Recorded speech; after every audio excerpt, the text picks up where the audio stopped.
Joseph and Jubel are here in front of us to be wed, to be married.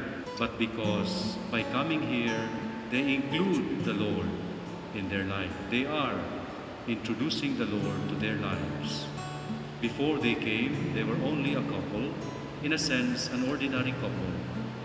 But now, after this ceremony, they will be married in Christ. Ikaw at ako, pinagtagpo, nag-usap ang ating puso, nagkasundong magsama habang buhay.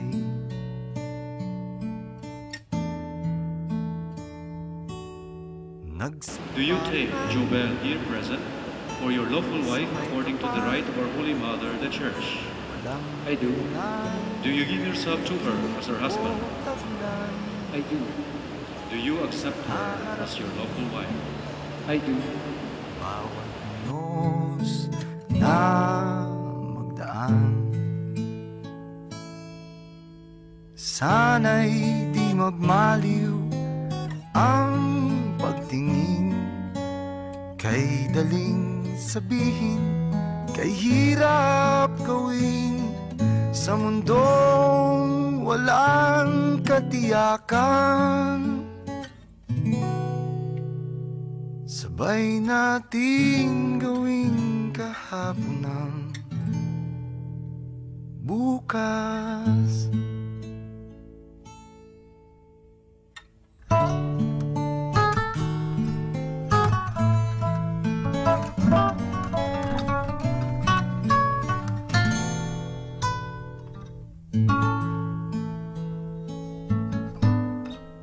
Ikaw at ako, pinag-isa, tayong dalawa, may kanya-kanya sa isa't isa. Tayo ay sumasandal,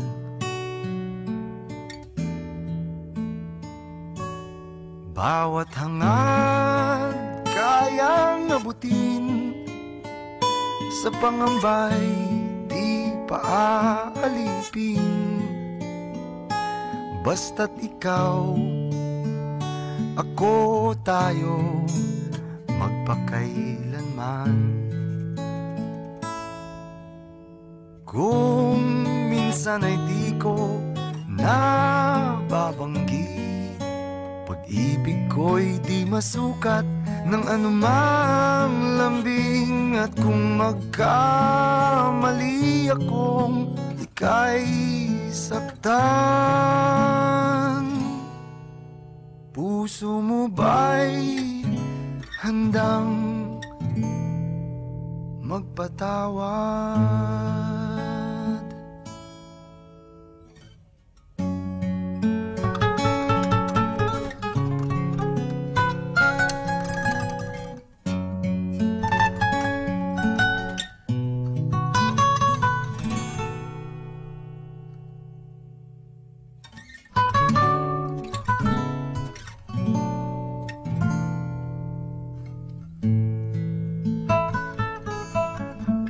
Di ko alam ang gagawin kung mawala ka.